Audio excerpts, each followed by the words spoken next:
রাস্তার অবস্থা ভাই একদম ভালো না। আমি বারবার একটা কথাই বলতেছি, এমন এমন কিছু গর্ত আছে, দেখেন গর্ত সাইজ দেখছেন?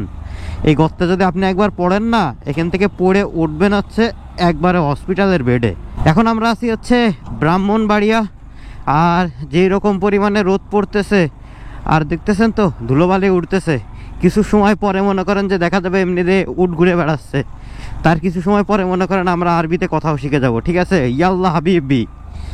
অবস্থা সেই রকম টাইট ভাই, মানে এসে যেসে খারাপ না ভাই, পুরো মনে হইতেছে কি মরুভূমিতে আমরা বাইক রাইড করতেছি। এরকম রাস্তা হইলে ভাই বাইক চালাইতে মন চায়, আর এই পাশের পরিবেশ সেই রকম সুন্দর ভাইয়া। এত কষ্টের পরে কষ্ট মনে করেন যে সার্থক হইতেছে। এই রাস্তাটা হইতেছে আখাউড়া, আপনার যেই স্থলবন্দর আছে সেই স্থলবন্দরের রাস্তা হচ্ছে এইটা। সকাল সকাল বাইকটা বের হয়েছি, ঘড়িতে সময় হচ্ছে 6টা, 6:30। যাচ্ছি কোন জায়গায়? যাচ্ছি হচ্ছে একটু আখাউড়া। এর আগেও আমি আখাউড়া গেছি বিজিবির কাজে, তবে সেবার গেছিলাম হচ্ছে ট্রেনে, আর এইবার যাব বাইকে। তবে হ্যাঁ, আমার বাইকে না, একটু কোল্ড স্টার্ট দিয়ে রাখছিলাম। বিসমিল্লাহির রহমানির রহিম। বাইকটা একটু কোল্ড স্টার্ট দিয়ে রাখছিলাম। আমি সব সময় সকালবেলা বাইকটা চেষ্টা করি 30 সেকেন্ড বা 1 মিনিট মতো একটু কোল্ড স্টার্ট দিয়ে রাখার, কারণ কথা হলো সকালবেলা ধুম করে উঠেই বাইক নিয়ে বের হয়ে যাওয়া উচিত না। যাই হোক, এখন কোন জায়গাটায় যাচ্ছি এটা একটু পরিষ্কার করি। আমি যাচ্ছি একটু আখাউড়া বিজিবি ক্যাম্পে। আপনারা অনেকেই জানেন যে আমি বিজিবির কাজগুলা করে থাকি। আগে ছিল এটা 25 বিজিবি ব্যাটালিয়ান, মেবি হচ্ছে সরাইল ব্যাটালিয়ানের আন্ডারে ছিল, বাট ওইটা এখন হয়ে গেছে 60 BGB battalion, maybe Sultanpur BGB ব্যাটালিয়ানের আন্ডারে পড়ছে ওই ক্যাম্পটা। ওই ক্যাম্পে একটু কাজ আছে, কাজ বলতে একটাবার ভিজিটে যাইতে হবে। ওইখানে একটা বাংকারে নাকি একটু প্রবলেম হয়েছে, ওইটারই জাস্ট রিচেক দিতে যাচ্ছি, আর যদি পারি ওটার সমস্যার সমাধান করে দিয়ে আসব। তবে আমি একা যাচ্ছি না, গতবারের মতো আমার সাথে মুক্তাদির ভাইও যাচ্ছে। গতবার ট্রেনে গেছিলাম অ্যান্ড ভালো একটা জার্নি এক্সপিরিয়েন্স হয়েছিল। সত্যি কথা হইলো ট্রেনে গেলে সিট পাওয়া যায় না। আপনি এইটুক যাবেন, এর জন্য আসলে সিট হয়তো বা এরকম করে দেয় না, বা মানে মেন কথা হলো টিকিট পাওয়া যায় না। টিকিট সব বুক হয়ে থাকে লং জার্নিতে। 114 কিলোমিটার রাস্তা হবে আজকের জার্নিতে। চিন্তা করলাম এতটুকু রাস্তার জন্য আর ট্রেনে যাব না, যেহেতু বাইক আছে এবং দুইজনই বাইকার, সো বিশেষ একটা প্রবলেম হবে না। 114 কিলোমিটার রাস্তা, এটা তো আপনাদের ভাইয়ের কাছে ডাল ভাত, এটা কোনো বিষয় না। যাই হোক, নতুন একটা ব্লগে আপনাদের সবাইকে স্বাগতম। Hey ladies and gentleman, this is Mohammad Baizid, welcome to Baizid daily blogs. সকাল সকাল ঢাকা শহরে বাইক চালানোর মজাই আলাদা। পুরো রাস্তা মনে করেন যে ফাঁকা, সেই রকম লাগে বাইক চালাইতে। এখন কথা হইতেছে আজকে হয়তোবা সৌভাগ্য হবে পিলিয়নে বসে ভ্লগিং করার, কারণ আমি আমার বাইক নিচ্ছি না, হয়তোবা মুক্তাদির ভাইয়ের বাইক নিয়ে যাব, অথবা আপনারা আজকে একটা নতুন ককপিট দেখতে পারেন। এখন আমি আছি বিজয় সরণি, যাইতে হবে যাত্রাবাড়ি। ওইখান থেকে মুক্তাদির ভাইকে নিয়ে তারপরে একসাথে বের হয়ে যাব। এখন আছি ইংলিশ রোড, ঢাকা। অনেকে এটারে রায় সাহেব বাজার বলে। সামনে হচ্ছে মুক্তাদির ভাইয়ের বাসা।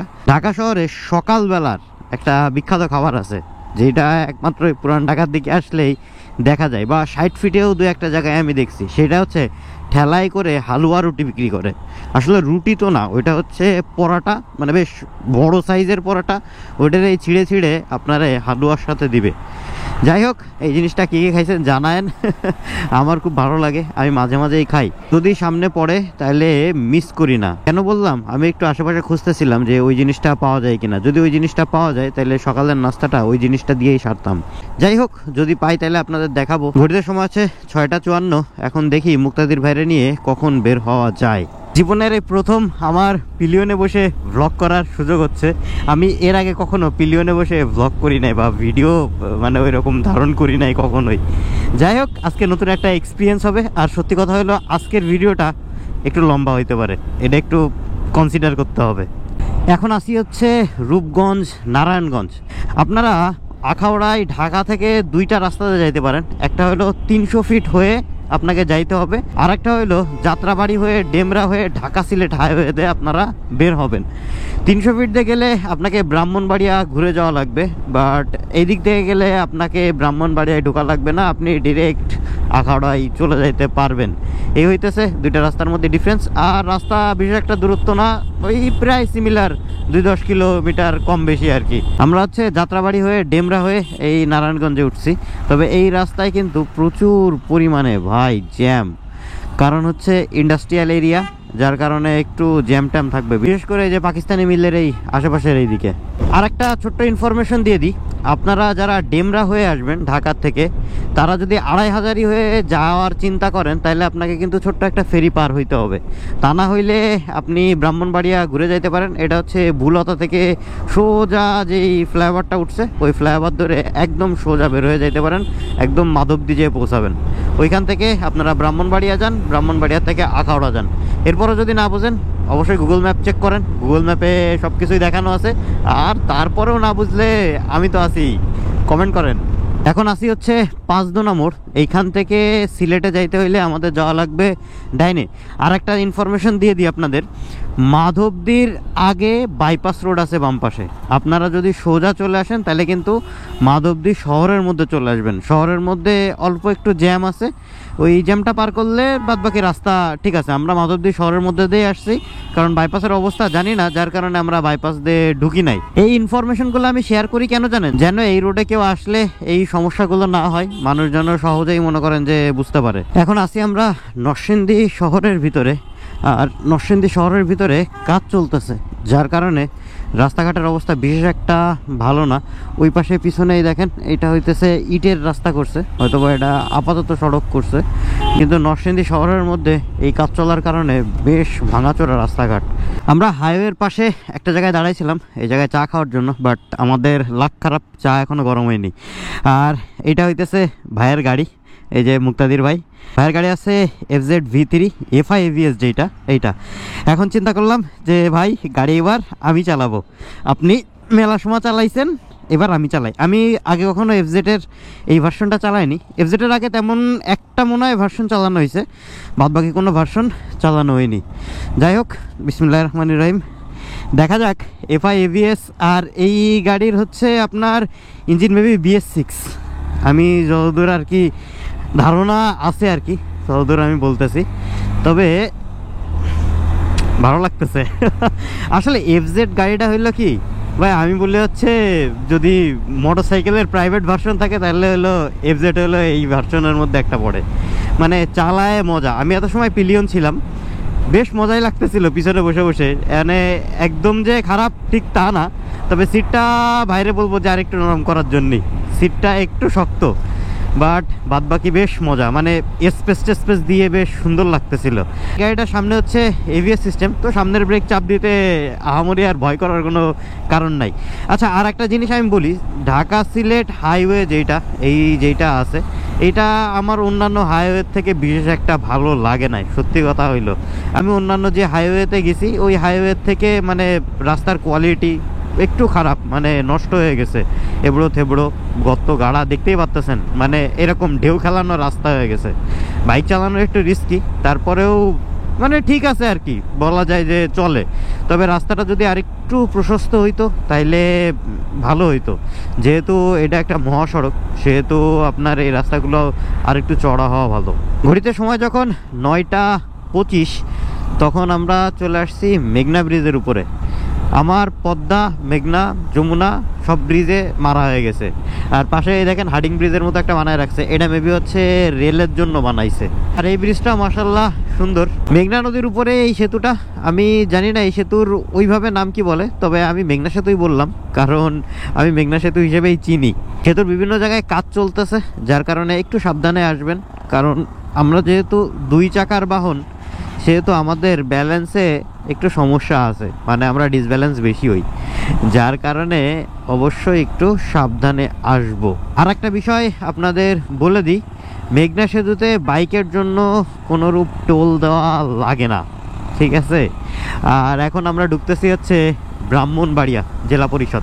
সাবধানে আসতে বলার এই যে আরও কারণ, রাস্তার অবস্থা দেখতেই পাচ্ছেন, পুরা রাস্তায় মনে হইতেছে ঢাকা সিলেট হাইওয়ে যেটা আছে সেইটার অবস্থা একদম করুণ। পঞ্চগড়ে যাইতে ওই যে গাইবান্ধা গোবিন্দগঞ্জের যে রোডটুকু আছে না, তার থেকেও মনে করেন যে বেশ খারাপ অবস্থা। এইদিকে বেশ কিছু জায়গায় ইটের সলিং আছে হাইওয়েতে, আর এরকম ভাঙাচোরা তো আছে এই রোডে। এখন আপনারা যারা আগে আসছেন তারা বলতে পারবেন, আমি প্রথম আসলাম যার জন্য আমি এই কথা বলতেছি, কারণ আমি ভাঙা দেখতে পাইছি। আমি জানি না এর আগে কেউ এরকম বলছে কিনা। মেন কথা হলো ভাই, আমরা রাস্তায় যখন চলাচল করি তখন যেটা ভালো দেখবো সেটা ভালো বলবো, যেটা খারাপ দেখবো সেটা খারাপ বলবো, এটাই তো আসলে হওয়া উচিত। এখন আপনি একটা রাস্তা বা একটা রুটের শুধু ভালো দিক দেখাইলেন, খারাপ দিক দেখাইলেন না, তাইলে তো আর হবে না, তাই না? যার জন্য আমি চেষ্টা করি ভালো দিক খারাপ দিক সব দিকই দেখানোর। এখন আমরা আছি ব্রাহ্মণবাড়িয়ার মেন যে পয়েন্ট, এই পয়েন্টে। এইখান থেকে আমরা যেহেতু আখাউড়া যাব সেহেতু ডানে, আর যারা সিলেট যাবে তারা হচ্ছে বামে। এই জায়গাটা বেশ সুন্দর, কিন্তু রাস্তার অবস্থা ভাই একদম ভালো না। আমি বারবার একটা কথাই বলতেছি, এমন এমন কিছু গর্ত আছে, দেখেন গর্ত সাইজ দেখছেন? এই গর্তে যদি আপনি একবার পড়েন না, এখান থেকে পড়ে উঠবেন হচ্ছে একবারে হসপিটালের বেডে। এখন আমরা আছি হচ্ছে ব্রাহ্মণবাড়িয়া, আর যেই রকম পরিমাণে রোদ পড়তেছে আর দেখতেছেন তো ধুলোবালি উঠতেছে, কিছু সময় পরে মনে করেন যে দেখা যাবে এমনিতে উঠ ঘুরে বেড়াচ্ছে। তার কিছু সময় পরে মনে করেন আমরা আরবিতে কথাও শিখে যাব, ঠিক আছে? ইয়াল্লাহ হাবিবি। অবস্থা সেই রকম টাইট ভাই, মানে এসে দেশে খারাপ না ভাই, পুরো মনে হইতেছে কি মরুভূমিতে আমরা বাইক রাইড করতেছি। আমার গেঞ্জি প্যান্ট জুতো মানে যা আছে সব সাদা হয়ে গেছে ভাই। চিন্তা করছিলাম এইটুকু আর দেখাবো না, এত খারাপ বদনাম করলাম, তারপরেও এই রাস্তা মনে হইতেছে শেষই হইতেছে না। আমি যাই হোক ঢাকা সিলেট হাইওয়ে বলতেছি, তবে আমি আসছি হচ্ছে ঢাকা থেকে ব্রাহ্মণবাড়িয়া পর্যন্ত। এই পর্যন্ত রাস্তাটা বিশেষ একটা ভালো পাইনি। অ্যান্ড ব্রাহ্মণবাড়িয়ার থেকে এই যে আখাউড়ার যে রোডে ঢুকতেছি তার এই যে নমুনা তো দেখতেই পাচ্তেছেন, যে পরিমাণ রোদ তার সাথে মনে করেন যে ধুলো, এরপরে ইয়াল্লাহ হাবিবি একদম কাবি খাওয়া হয়ে গেছে। আল্লাহর অশেষ রহমতে ভালো রোডে ভাই চলে আসছি। এই রোডে আসলেও মনে করেন জানে শান্তি লাগতেছে। এটা হইতেছে আখাউড়া স্থলবন্দরের যে রোড, এইটা গতবার যেবার আসছিলাম সেবারও আপনাদের দেখাইছিলাম। এই রাস্তাটা বেশ সুন্দর, আর একটু সামনে গেলে একদম দুই পাশে মাঠ, তার মধ্যে দিয়ে এই রাস্তাটা যাবে। তবে আসার পথে যে এই রাস্তা পাইলাম ভাই, মনে করেন যে মরুভূমি সফর করে আসলাম, এরকম একটা অবস্থা হয়েছে।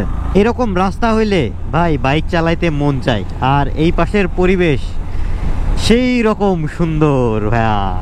এত কষ্টের পরে কষ্ট মনে করেন যে সার্থক হইতেছে। দেখছেন পরিবেশটা, মনে হইতেছে যে রাস্তায় যে কষ্টটা হয়েছে বা ক্লান্তিটা হয়েছে না, সেইটাই মনে করেন এইরকম একটা পরিবেশে যখন আসবেন তখন এই ক্লান্তিটা দূর হয়ে যাবে। সেই রকম সুন্দর একটা জায়গা।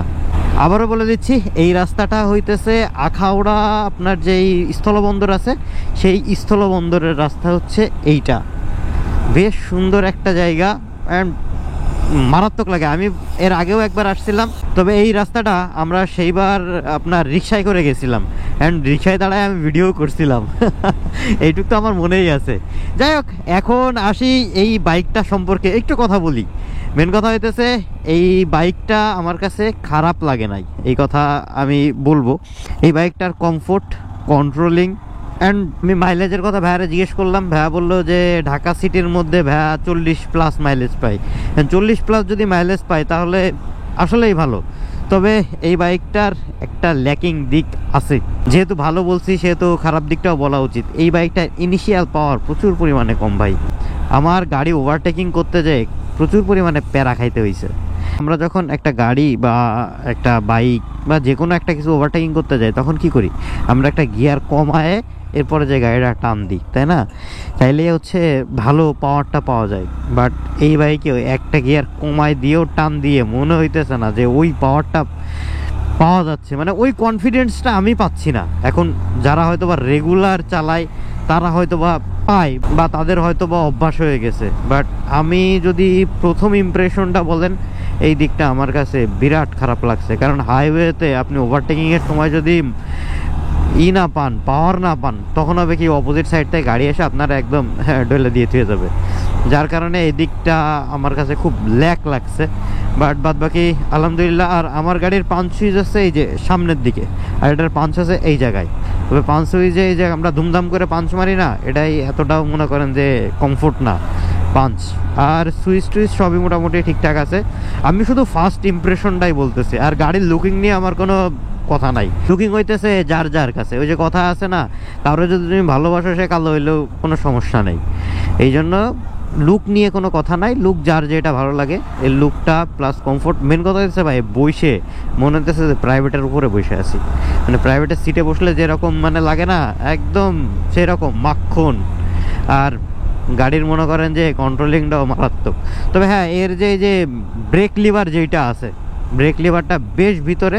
আমি জানি না সবগুলার ব্রেক লিভার ভিতরে কিনা, তবে ভাইয়ের এটা দেখতেছি ব্রেক লিভার ভিতরে। তো পিছনের চাকার ব্রেক করতে গেলে আমার একটু প্যারা হইতেছে, মানে পা এরকম ভাঁজ করে ভিতরের দিক নিয়ে যায় তারপরে ব্রেক করতে হচ্ছে। যাই হোক, এইটুকু চালাই, এর থেকে বেশি কিছু বলা মানে ঠিক না। আমরা প্রায় চলে আসছি আখাউড়া, আমাদের যে ক্যাম্পের ওই জায়গাটায়। এই যে বর্ডার গার্ড বাংলাদেশ, আমরা সীমান্তের প্রায় কাছাকাছি চলে আসছি। এখান থেকে সীমান্ত হচ্ছে 2.5 কিলোমিটার। আর সীমান্তের কাছাকাছি যে ক্যাম্প আছে ওই ক্যাম্পেই মূলত আমরা যাচ্ছি। এই রাস্তাটুকু আমি শেষবার হচ্ছে ক্যাপচার করছিলাম, মানে ওই যে ইসের উপরে, রিক্সার উপরে দাঁড়ায় ভিডিও করছিলাম এই জায়গার থেকে। জায়গাটা বেশ সুন্দর লাগে। আমি চাইছিলাম একটা ভ্লগই করব, বাট অনেক বড় হয়ে যাচ্ছে। রাস্তার অবস্থা দেখলেন, মোটামুটি বেশ নাজেহাল অবস্থা। ঢাকা থেকে আসতে এখন বাজে কয়টা? এখন বাজে হচ্ছে 10টা 40। মানে আমাদের 3 ঘন্টা, 7টা 8টা 9টা 10টা 3 ঘন্টা 40 মিনিট লেগে গেছে। এত সময় লাগার মোটের পরেও কোনো কথা না। 112 কি 20 কিলোমিটার এরকম রাস্তা হবে হয়তোবা। আমি বলে দিই কী কাজে আসছি। আমি আসছি ওইখানে একটা বাংকারে একটু সমস্যা হয়েছে, বাংকারের ফ্লোর ফাটছে অ্যান্ড সিঁড়ির কিছু একটা সমস্যা হয়েছে, প্লাস কিছু কিছু জায়গায় হচ্ছে রং উঠছে। এইগুলাই আসলে রিচেক করার জন্য আসছি। অ্যান্ড যদি মানে ঠিক করে দিয়ে যাইতে পারি তাহলে তো ঠিক করেই দিয়ে গেলাম, আর তা না হইলে ঢাকায় হেড অফিসে রিপোর্ট করতে হবে যে এই জায়গায় লোক প্রয়োজন। এই ব্লগটা আর বড় না করি, এই ব্লগটা এইরকম সুন্দর একটা পরিবেশে শেষ করে দিচ্ছি। যদি ব্লগটা ভালো লাগে থাকে তাহলে অবশ্যই একটা লাইক দিয়ে দিবেন। আর এমন ব্লগ আরও দেখতে চাইলে আমার ফেসবুক পেজটা ফলো করতে পারেন, ইউটিউব চ্যানেলটা সাবস্ক্রাইব করতে পারেন। আর যতদিন না নতুন একটা ব্লগ আসতেছে ততদিন সবাই থাকবেন ভালো, সবাই থাকবেন সুস্থ, দোয়া করবেন আমার জন্য। আসসালামু আলাইকুম, আল্লাহ হাফেজ।